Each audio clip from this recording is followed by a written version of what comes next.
Welcome to the community forum today. Thanks for coming out on this spring day. Yeah, right. That's right. Sure. Thank you. Please come forward and fill the front seats and the middle rows. The front seats in the middle row. That's where the good students always sit, in the front and in the middle.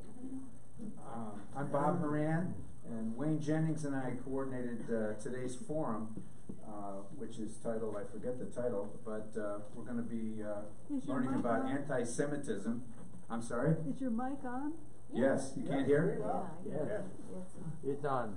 Okay. Thank you. Given the subject, we hope to challenge you with new information or perspectives on issues you continue to think about and perhaps even act on. We have a mission in our church to search and to serve. As Unitarian Universalists, we believe in the continuing search for truth and the importance of serving others. We organize these forums as a congregational service to the community to support personal reflection, social action, and to encourage individual and collective growth for everybody who attends.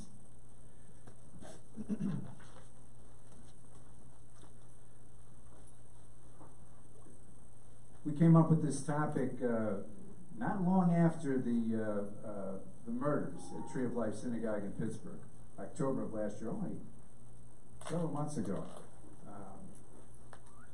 Seems a long time ago. However, I've learned a lot just trying to set this up, and I'm looking forward to learning more today. I hope you are too. We have with us Debbie Klein, who's Managing Director of the Community Relations Committee at the Jewish Federation of Cleveland. Debbie's worked there more than 15 years and has just taken on the role of Managing Director. She's involved in the Community Relations Committee. Their job is to recommend and implement the Federation's public affairs policy, and they attempt to build a more just society through advocacy, volunteer, and community building initiatives. I thought I made a mistake. I thought Debbie was actually had another job today at 1 o'clock, where she's going to go talk at Park Synagogue, but that one has been canceled. No, it hasn't been canceled. Just someone else is speaking. We have a new someone else. Go. Yeah. Very active in these kinds of matters, what we're going to be talking about today. Jay Geller, Professor Geller is Samuel Rosenthal Professor of Judaic Studies at Case and Associate Professor of History. Jay's scholarly interest is in politics, society, and relations between Jews and non-Jews. At Case, he teaches a wide range of courses in Jewish history and religion, the history of modern Europe, German history, and urban history. His most recent book is The Scholems, a story of the German Jewish bourgeoisie from emancipation to destruction. And some of you will be interested to know that he's going to be giving a public talk on the book at the Maltz on April 10th.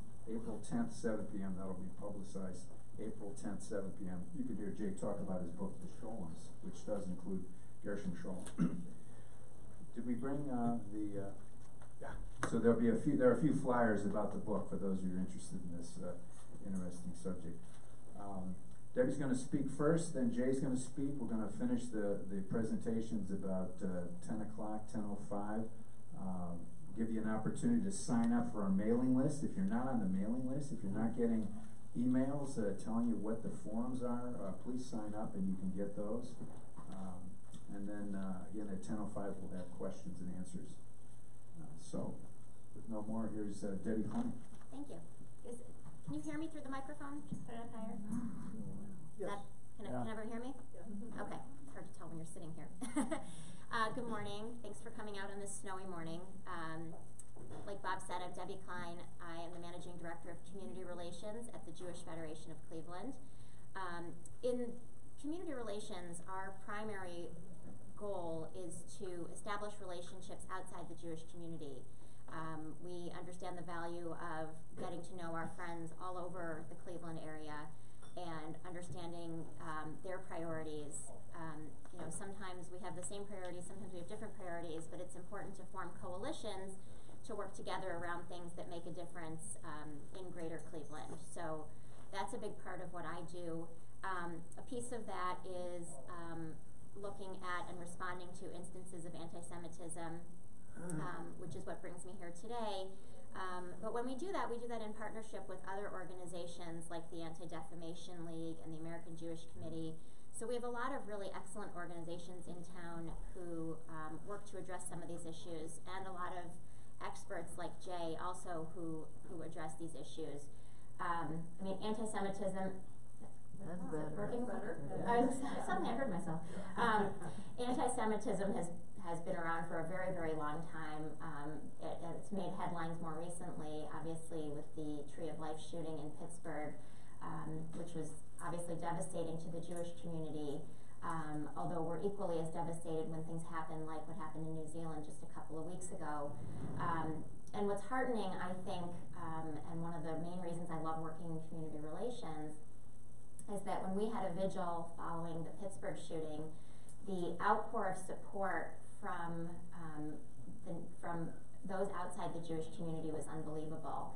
And when we just had this incident in New Zealand, there was really excellent Jewish participation at a number of local vigils, and some rabbis and their congregants went to attend Friday services at a mosque. And so I think what's important is that, yes, anti-Semitism is a Jewish issue, but hate, unfortunately, abounds, and the most important thing, in my opinion, is that we're all there for each other and supporting each other as these instances occur.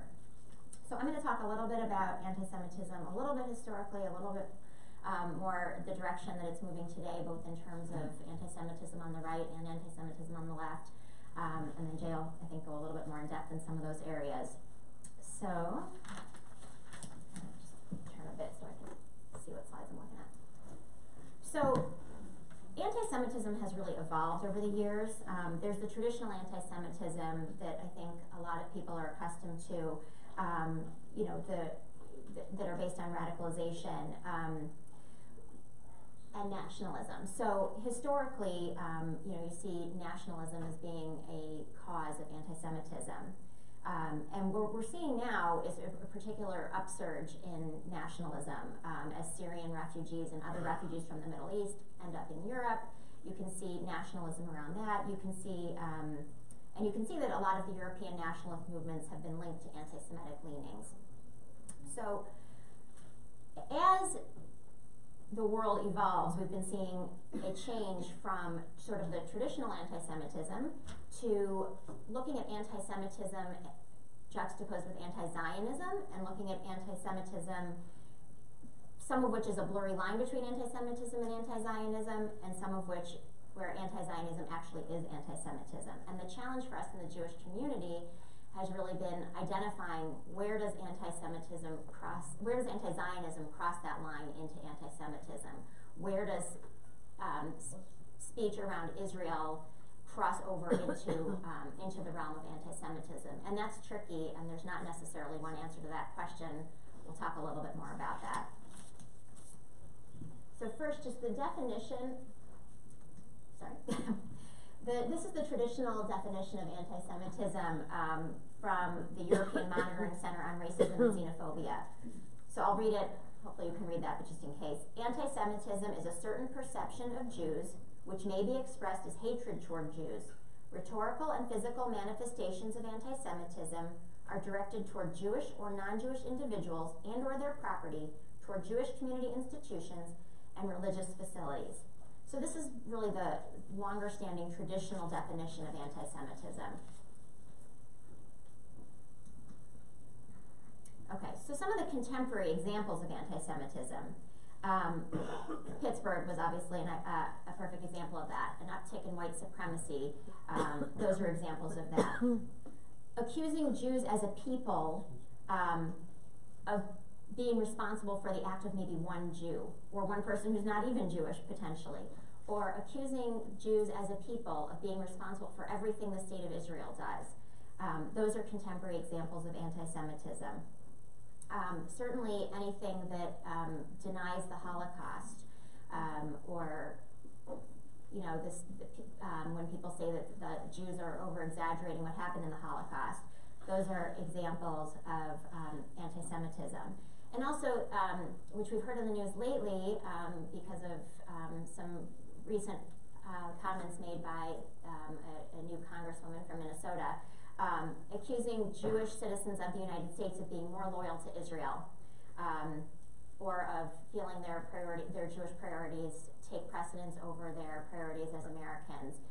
That notion of dual loyalty, that is definitely really a traditional and a contemporary example of anti-Semitism.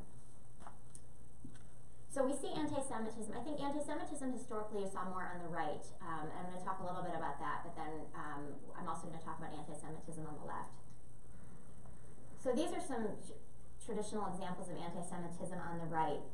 Really, a lot of them relate to the dehumanization of the Jewish people, because if you can dehumanize somebody, then it's easier to do bad things to them. If you don't consider them a real person, then it's a lot easier to want to do away with them. So some of these examples up here, we've got Jews controlling the world with money and power. The poster here is for the film called The Eternal Jew, which was marketed as a documentary and depicted the Jewish people as manipulative and uncivilized. The worm example here is it's called the Jewish worm makes his move on top of the globe. And then the classic hook-nosed stereotype. So these are some of the more traditional ways that you've seen anti-Semitism show up. Unfortunately, some of them persist to this day. And I'll show you a couple of those. So here's some more examples of anti-Semitism on the right that we've seen more recently. This Matt Lesser, he was a Connecticut, he ran for Connecticut State Senate. He's Jewish, that's showing him with all his money. The Pittsburgh shooting is obviously a more recent example. George Soros, destroying America will be the culmination of my life's work. Again, it's got to do with Jewish money having influence over politics. This example right here, this was from a parade in Belgium a few weeks ago. I remember it was recent. And this is juxtaposed next to what you see from Nazi propaganda back in the 30s. And it's scary how similar those two images are. The fact that this was in the 1930s and this was just a few weeks ago, to me is really telling about some of what goes on in Europe. And really everyone defended the float in Brussels. There was not a lot of, there were not a lot of people who stood up against it. Now, it's not that we necessarily expect that violence against Jews is going to spike dramatically in Belgium right now, but I'm not sure anyone really knew in the 30s what was going to come over the next, 10, 15 years either. So, obviously, when we see those kinds of things in the Jewish community, we're very concerned. Okay. Sorry. Didn't realize those didn't all come in at once. Okay. So we talked a little bit about at the beginning about anti-Semitism on the left, kind of disguised as anti-Zionism or anti-Israel, and where it can be challenging to figure out where to draw those lines. The U.S. State Department actually defined anti-Semitism with the demonization of Israel, a double standard for Israel, and delegitimization of Israel. So those are the 3 Ds that we talk about. So demonization are using some of those symbols and classic caricatures and things like that we just talked about. Drawing comparisons of contemporary Israel policy to that of the Nazis, and blaming Israel for all interreligious or political tensions. The double standard is applying standards to the Jewish people or to Israel that would never be expected by any other democratic nation, so having much higher standards. And then multilateral organizations focusing on Israel only for peace or human rights investigations. The UN is a prime example of that, where you see there are many countries in the world that are doing things that are certainly not in line with the human rights we might expect. That Israel is often called out as the only example. And then delegitimizing Israel is really denying Jewish people their right to self-determination and denying Israel the right to exist. So, there's in the Jewish community, we certainly accept that there will be plenty of people who don't agree with Israeli politics. There's plenty of people in the United States who don't agree with United States politics. You don't have to love your government but you still can feel that that your country has a right to exist. So so, often we draw the line where, certainly you can be critical of a government, you can be critical of the Israeli government. That doesn't mean that you could say that Israel doesn't have the right to exist, and that's where it can cross from kind of some anti-Israel feelings to anti-Semitism.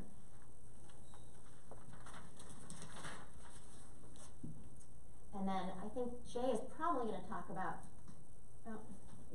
some of these, because you're going to talk more about some issues on campus. Not initially, but that'll come up. Okay, so I won't go too far on this, but obviously some of the issues that we deal with. Probably some of you have heard of the Boycott, Divestment, Sanctions movement, which is a movement against Israel that really was the founders of the movement really are not interested in Israel being a Jewish state. And so it's a pretty anti-peace movement that does not actually get to, really doesn't promote a two-state solution or really any peace down the road. But we're seeing it pop up on college campuses, in academic associations, sometimes in some of the church organizations. One of the big things we deal with in community relations are anti-Israel speakers who come to town, and we have to decide, again, where's the line drawn? There are certain things it's okay to say, and there are certain things that cross that line, and so we're always looking at those.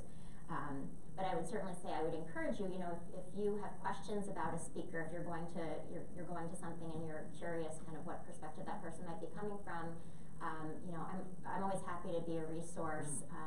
We really try to come at it from an unbiased perspective, understanding that there are a lot of views on the world and on Israel, and we're open to hearing many of them. But if you have questions about, kind of where someone might be coming from, I'm happy to answer those.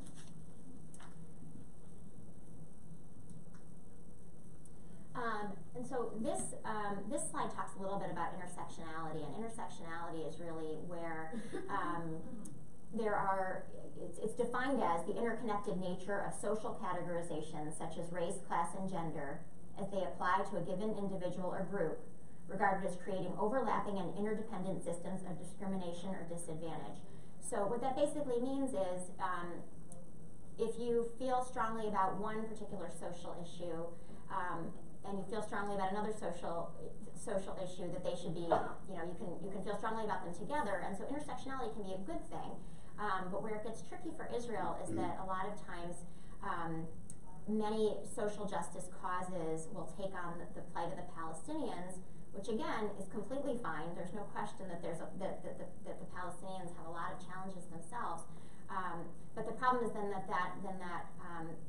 that will exclude the Jewish community, or particularly on campus when some of these groups come together, like the Black Lives Matter will come together with Students for Justice in Palestine. Jewish students then who have a strong social justice leaning, which many do, then feel excluded from those kinds of conversations and those kinds of coalitions. And again, so that's a big part of what we in community relations do with the Jewish Federation is we form coalitions around issues that matter, and we don't necessarily talk about Israel, and that's okay, because there are a lot of social justice issues that matter to us all, and you don't need to exclude people who have one opinion on Israel versus another. And so some of what we've been seeing, particularly related to some of the comments lately in Congress, relate to intersectionality. So some of the examples up here, Ferguson is Palestine, Palestine is Ferguson. The Women's March, unfortunately, the leaders of the Women's March have a strong anti-Israel leaning, and that's been challenging at a national level, although at the local level it hasn't been as big of an issue. And then just quickly, I'm gonna close with these last two slides and then turn it over to Jay.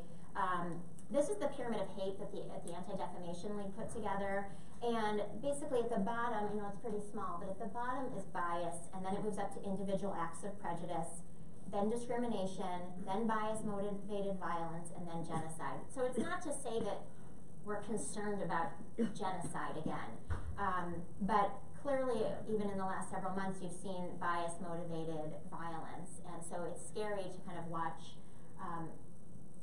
these increasing examples as it moves up the pyramid here.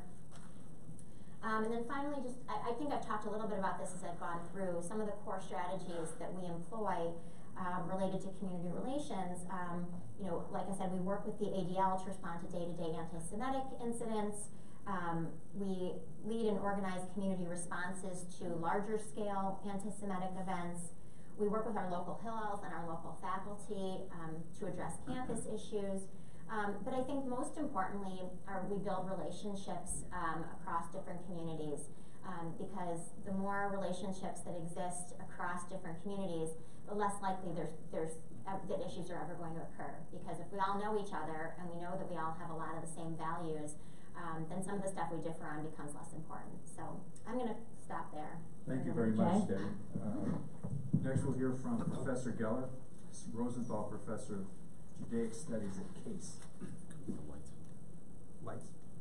Get the lights. Very good.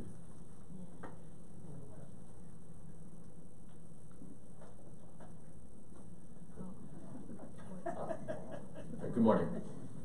So there are three sources of contemporary anti-Semitism in the West, which overlap to some degree, but not to the degree that many partisan critics claim. And these three loci of anti-Semitism in the contemporary West are anti-Semitism of the far left, anti-Semitism of the far right, and anti-Semitism from Muslim immigrants that carries over from the Middle East conflict. And to be clear, I'm not talking about historical anti-Semitism, though I can address that in the Q&A. So looking at present-day anti-Semitism, so left-wing anti-Semitism. While Karl Marx himself was of Jewish ancestry, he embedded anti-Semitism into his worldview by basically positing an equivalence between Judaism and capitalism. That notion has endured within far left-wing ideology, anti-capitalist ideology to some degree. There's also a long tradition of far left-wing anti-Semitism tied to anti-nationalism. The notion that a group, especially such a well-educated, generally left-of-center group, would persist in national identity in a post-national age may rub people the wrong way. Finally, in recent decades, the third worldism of the political left has often taken on some anti-Semitic trappings or induced the left to be more tolerant of anti-Semitism among its allies than it would be of other types of racism. Part of the problem may be that some people view anti-Semitism as discrimination against a privileged or white group, so it seems less odious or less existentially threatening than other types of racism. And when anti-Semitism manifests itself on college campuses or among the American or European intelligentsia, it usually does so in that format. Then there's right-wing anti-Semitism. This is classical anti-Semitism, which posits a world conspiracy of Jews to displace or replace so-called Aryans. Usually, incidentally, when I write that term, I always put it in scare quotes. It's a made-up term.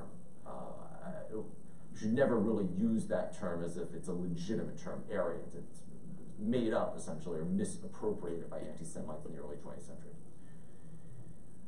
This variety of anti-Semitism does not consider Jews to be white or truly European.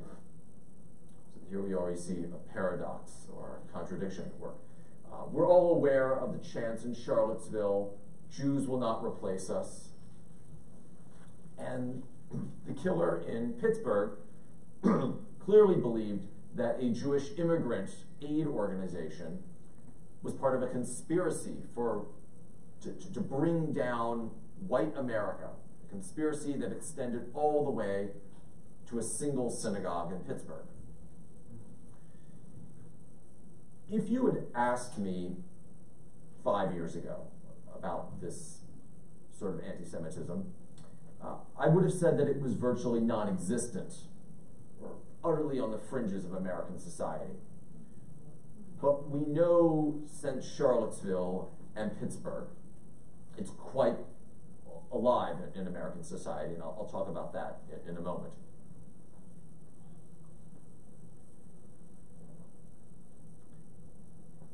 I'll talk for just a minute about Muslim immigrant anti-Semitism.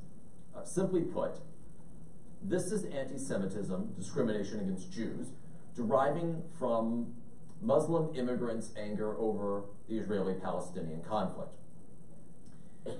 If you had asked me about this variety of anti-Semitism even just a year ago, I would have said that it was almost exclusively a European phenomenon.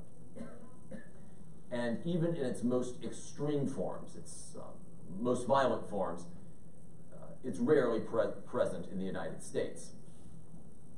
However, rhetorical manifestations of this variety of anti-Semitism do exist in the United States, and we've seen this with the recent controversy regarding Congresswoman Ilhan Omar. To bring this into sharper focus, in places like Paris, Berlin, London,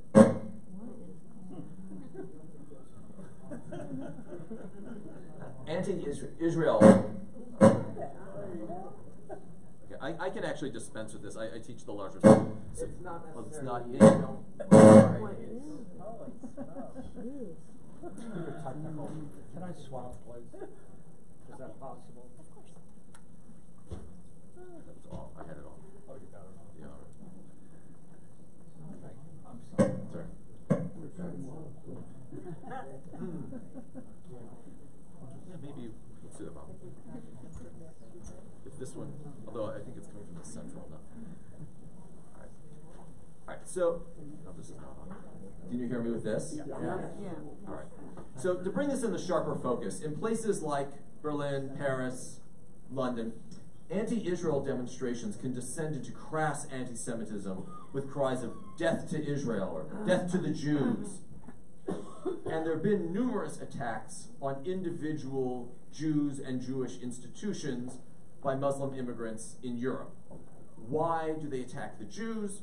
Because they see Jews in Europe as somehow representatives of Israel, the Israeli government, and what the Israeli government is doing to fellow Muslims in Palestine.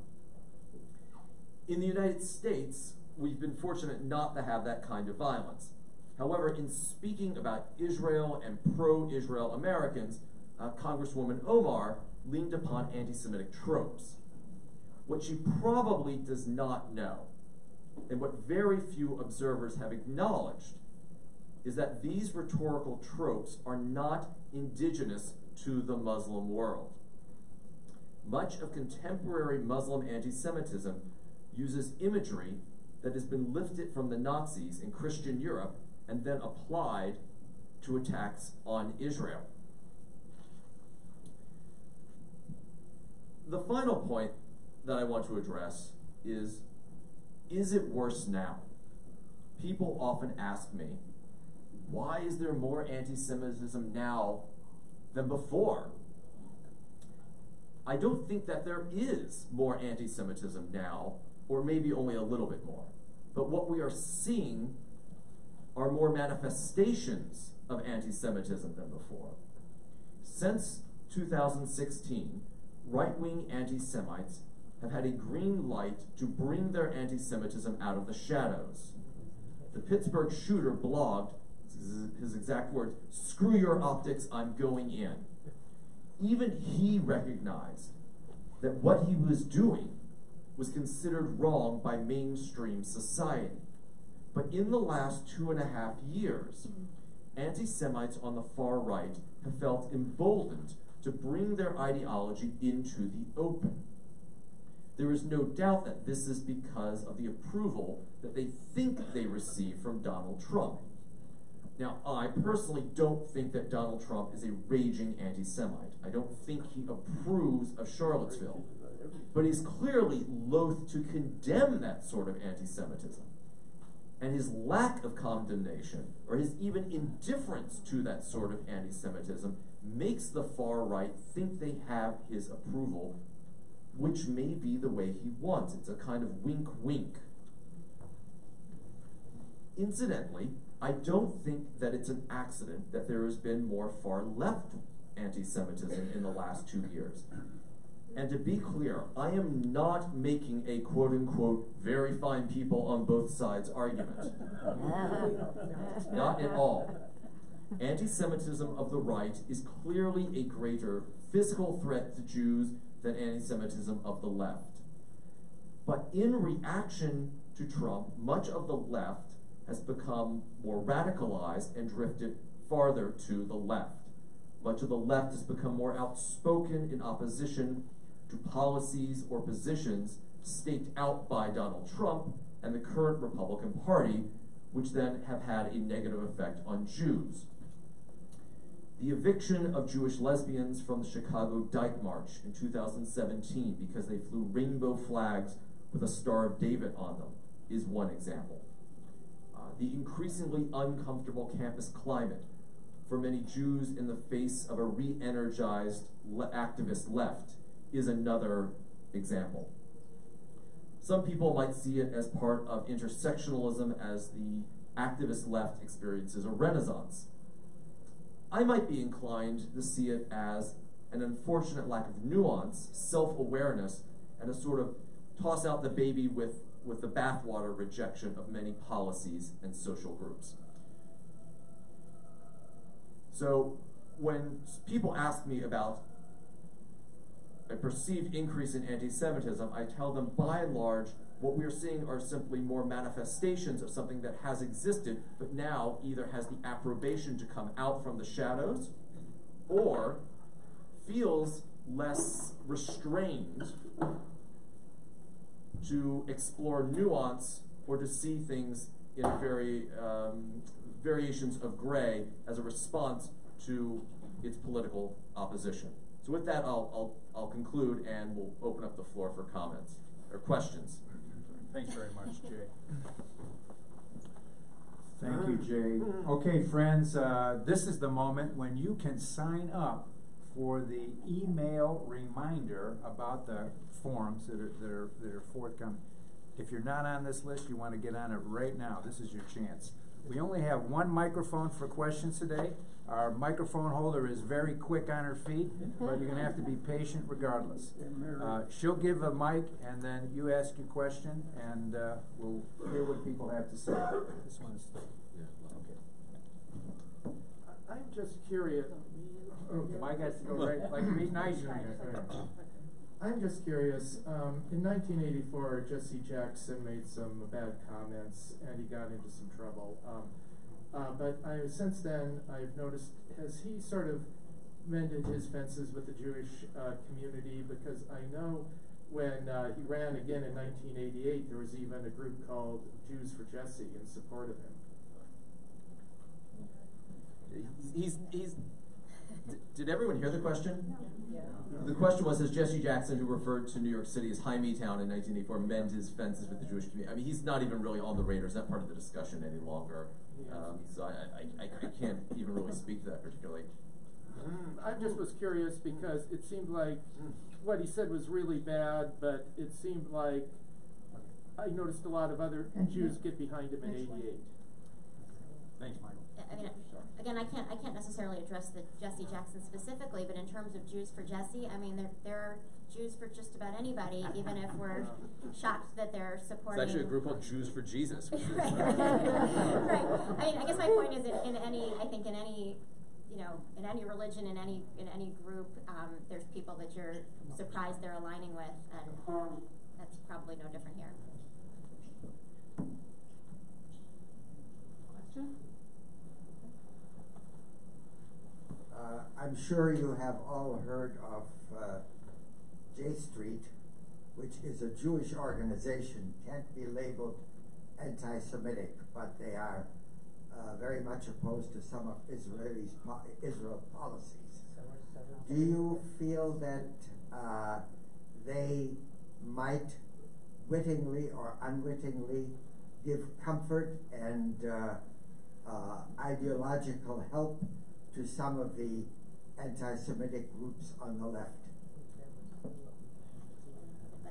No. I mean, honestly, I think when J Street first started, there was there were a lot of people nervous in the Jewish community because they were definitely further to the left than mainstream pro-Israel activists in the United States.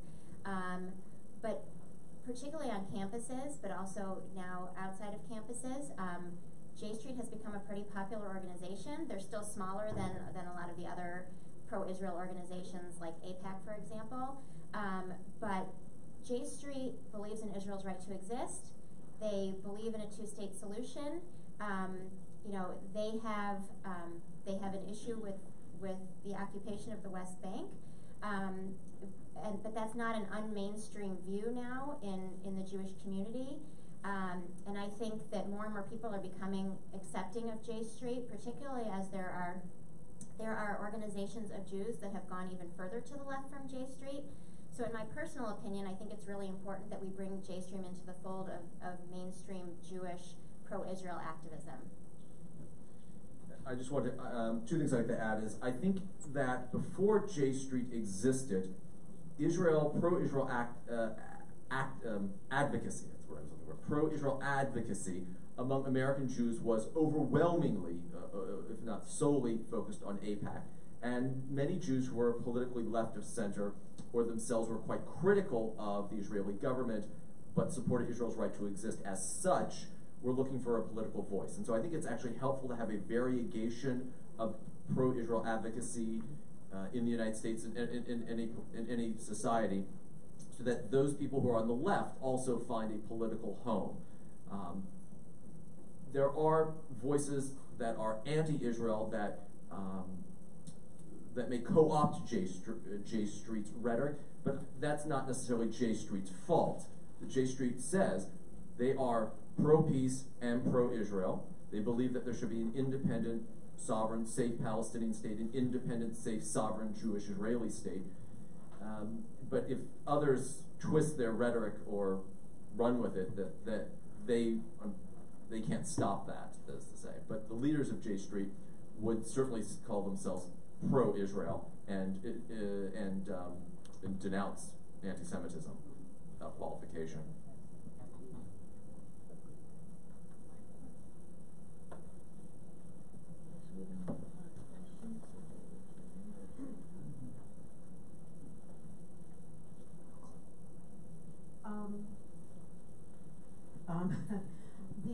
One of the things that you mentioned, or was mentioned on the slide, about anti-Semitism was applying a double standard to Israel, and I think about that, and I think in some ways I probably do, but I also think it's really tied in with the whole history of the Holocaust. And on one hand, the message that, that's absolutely accurate and true, that Israel has absolutely the right to defend itself, that, never again should Jews be just, sent off without defending themselves, as the experience of the Holocaust. But then there's the other element that seems to me that, and maybe this is a bias, but that especially having endured the Holocaust, Israel should show more tolerance. And I don't know where to come down on that, so.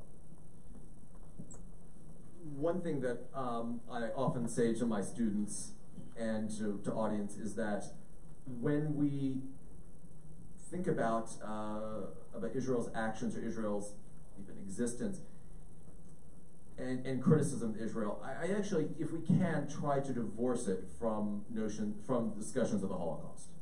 Is to say that that too often people who are either critics of Israel or we can even say overzealous defenders of Israel say, because of the Holocaust X.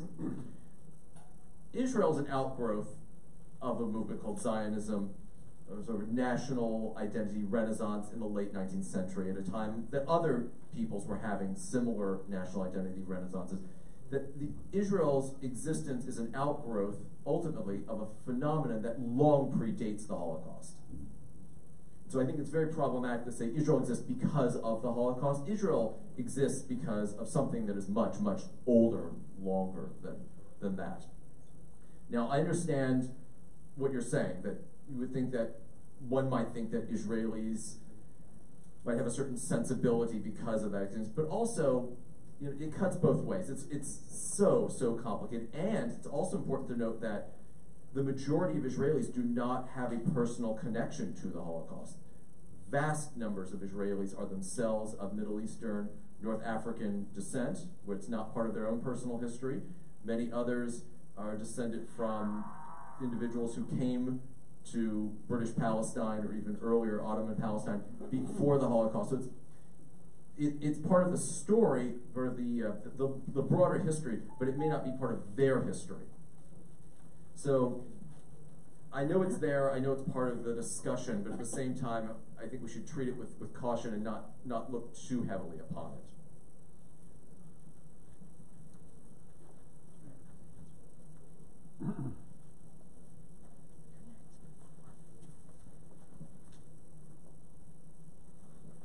Good morning. On this cloudy, can you hear now? On this really cloudy day, I came in for some sunshine, some transparency. So there were a couple points in your presentation. One is self-awareness. So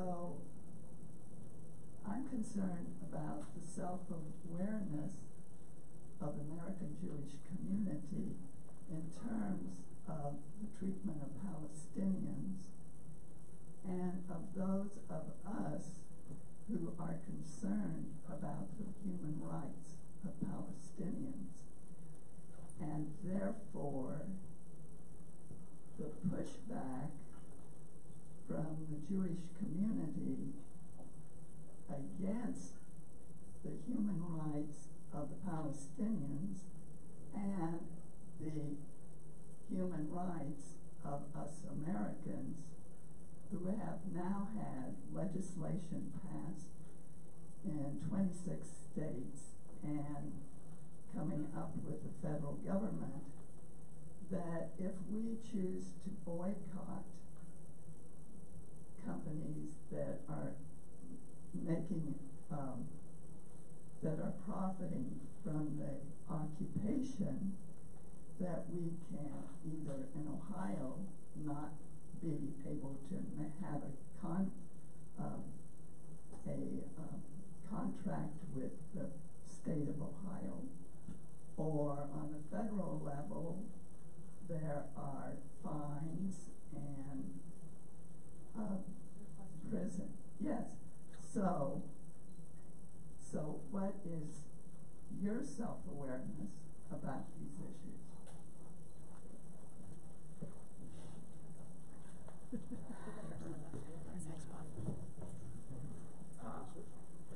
There are many organizations and individuals in the Jewish community, put that in quotes, who are certainly aware of the treatment of Palestinians at the hands of the present Israeli government. I think that it's problematic to say the Jewish community is not aware of this when there are so many Jewish organizations that advocate both for the Palestinians' rights and for an equitable solution to the conflict between these two peoples. There are many Jewish individuals, I count myself among them, who do not think that these bills going through state houses are going to be beneficial as well. I think that the loudest voices get the most attention. Those people who want to be heard are often the voices that we hear, and so there is a presumption that there is some sort of unanimity or drive within the Jewish community writ large when there are many voices of dissent. In fact, there's more nuance here than that may be externally perceived. And I often tell people on the left who are part of the activist community, or I ask them, what's really your goal? What do you really want to achieve? And then, once you decide what that is, if it's an equitable peace between two peoples, how do you best work towards that? And I think, in my opinion, is to find allies on both sides who are willing to work towards this and find voices that are not going to rush to the margins or to the extremes. I think that there's tremendous awareness in the Jewish community, again, writ large, about what's going on. There are many people who don't seem to care about it. There was one voice in particular that got some notice in the internet this past week, but I think that there's certainly many groups and people in Cleveland's Jewish community and the broader Jewish community who understand that that there's a problem and that don't wish to have one voice speak for all of us necessarily. And I'd love to give you a little ray of sunshine. I was in Israel last summer. I've been to Israel several times, but I went on a particularly interesting trip last summer that was sponsored by the Israel Action Network, which is the Jewish Federation of North America's Israel advocacy arm. And they are really, despite the Jewish Federation is like the national organization, they are a very, they understand the nuance and how complicated things are, and they look at the Israeli-Palestinian conflict from both sides. And I went on this trip. It was 20-some women from 4 different communities, half Jewish, half not Jewish, all progressive activists. And we spent time with leaders on both the Israeli and Palestinian side. We went to Ramallah and to Bethlehem. I had never been on a trip that had visited those cities before. And we met with so many coexistence organizations that are being co-led by Israelis and by Palestinians. Most of them happen to be led by women too, which was great. But they are doing amazing work on the ground. So the great thing is, we may not see political change anytime really soon, and we may be frustrated with political leaders in Israel and in the United States.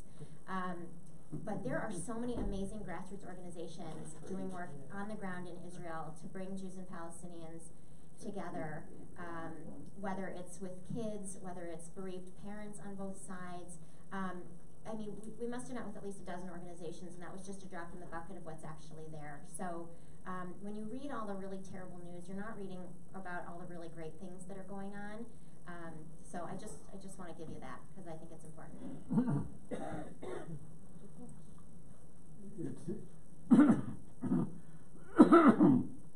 It seems to me that the phenomenon in our culture is that almost any statement can be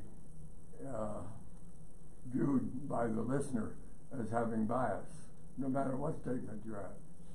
And in view of this fact, are there any long-range thinking about how you might improve this situation and how it might apply to a particular problem being discussed here?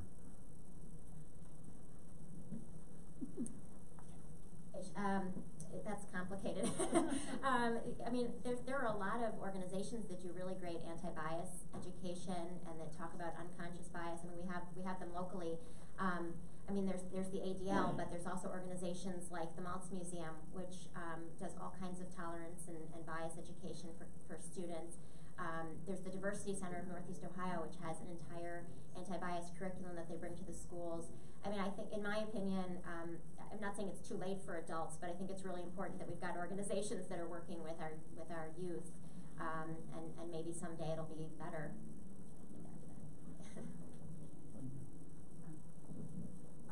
Yeah, I definitely believe Israel should exist. Yes, yes, yes. But we do know there's a Palestinian problem. I just kind of feel like the reason they never get anywhere is because of their, they don't have like a Gandhi type peaceful, nonviolent way of doing things. Like Martin Luther King movement is. What do you think of that? I just think that they go around the wrong way sometimes.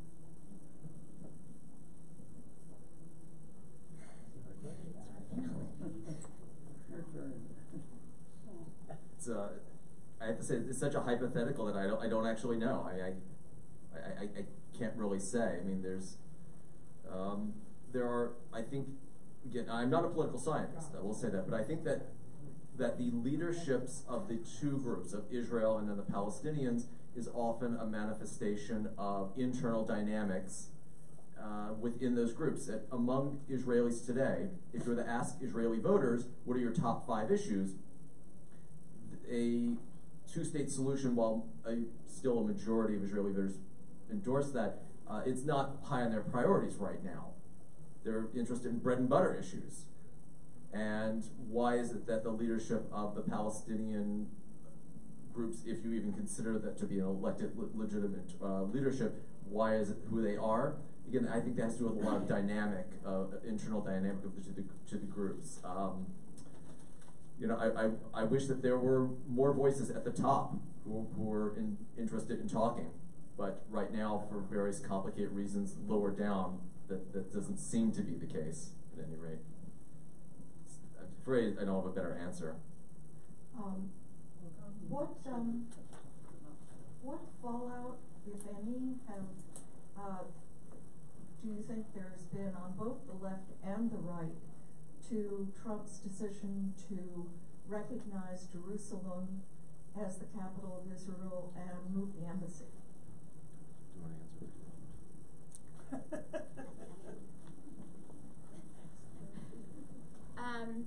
You know, it's very interesting because when President Trump made that announcement, it's in my area, the Jewish Federation and Community Relations, we had to look at, was this something we wanted to make a statement on?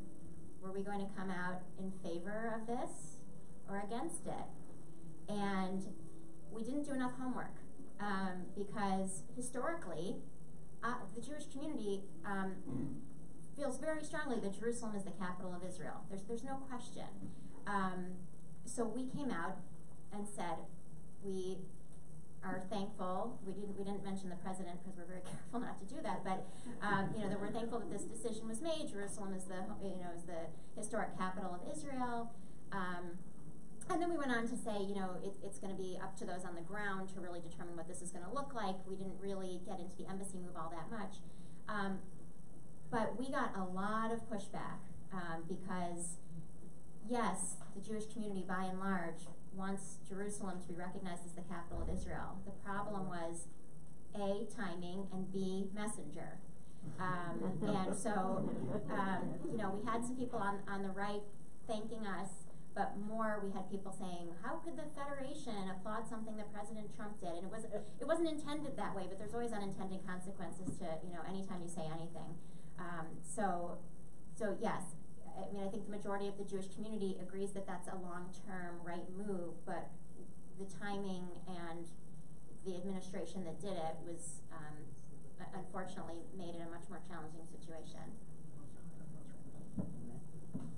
Yes, I have a fundamental question. To what do you attribute the anti-Semitism that has existed throughout the ages and that continues to this day?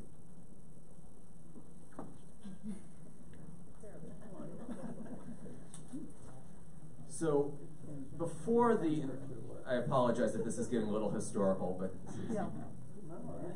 So, Don't apologize. So before, we'll say 1800, 1850 or so, anti-Semitism as such, which some people of that era would have really called anti-Judaism or Judeophobia, stemmed from a few factors. One is religious anti-Semitism, religious competition, rivalry between Christianity and Judaism. I don't think I need to go into much detail about that. I mean, we understand why that's the case, and this is tied to the doctrine of supersessionism. Then there is the issue of economic anti-Semitism. Because of supersessionism and the notion that Jews had to be put into a degraded position and were ultimately the only religious or ethnic outsiders in Europe after the Christianization of the pagan populations of Europe, Jews in Europe, again this is pre-Reformation particularly, were not allowed to own land, not allowed to work land, and the guilds not allowed Jews to become artisans. If you think about what people did in medieval Europe, 99.9% of people worked the land or were artisans, which meant that Jews were forced into commercial financial occupations, which themselves were looked down upon in accordance with certain aspects of Christian theology. So you have a group that is already seen as accursed, unloved. It's been supersession, whatever the verb is, superseded, and is engaging in these nefarious occupations. And not to mention, the group is different. They speak a different language, they dress differently, often by choice, often not by choice, they eat different foods. So you have xenophobia. That fosters quite a bit of what we can call Judeophobia before the modern era. The Enlightenment comes, Jews are allowed in some societies to integrate on the basis of equality or some notion, some approximation of equality. That's starting around 1770, 1780, 1790. It goes into the 1800s, the liberal era of Europe. Things are looking much better.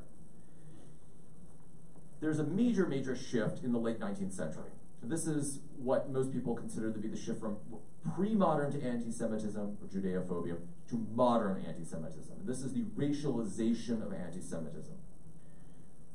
Often stems from a misapplication or misappropriation of Charles Darwin's theories. So people often refer to this as social Darwinism. It's also tied to the age of high imperialism in European history.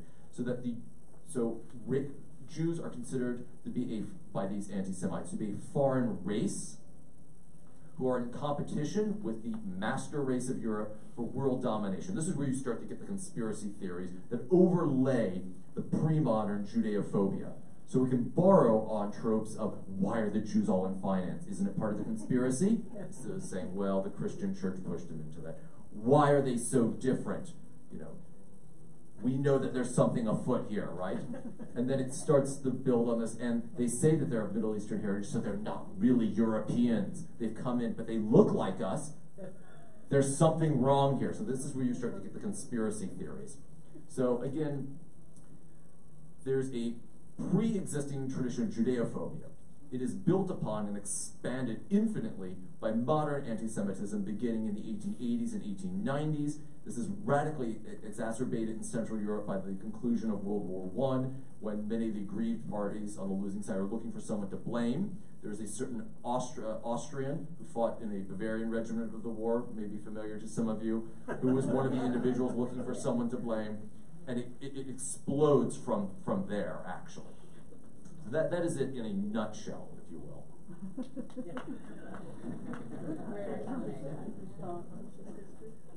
It may be helpful if we're trying to understand anti-Semitism, which is really the proper word, because the Greeks left the H out, which confuses people greatly. Yonatan Bar Napaha, who was the chief announcer, quote unquote, of the original Jerusalem Talmud, said that anyone who doesn't practice idolatry is Jewish, or can be considered Jewish, which is a very broad, inclusive tent. And Jews, ever since and even before, have tried to align themselves with all of humanity, which is something that the people who fear Jews don't understand. So that, to me, is at the heart of the issue. I want to say that the term anti-Semitism itself is a modern invention. It was invented by a German anti-Semite, a man named Wilhelm Marr, I believe in 1879. And also, does anyone know what Semitism is? No, it doesn't exist, right? So this is why I would ask you all in the future not to use anti-Semitism, because there is no such thing as Semitism.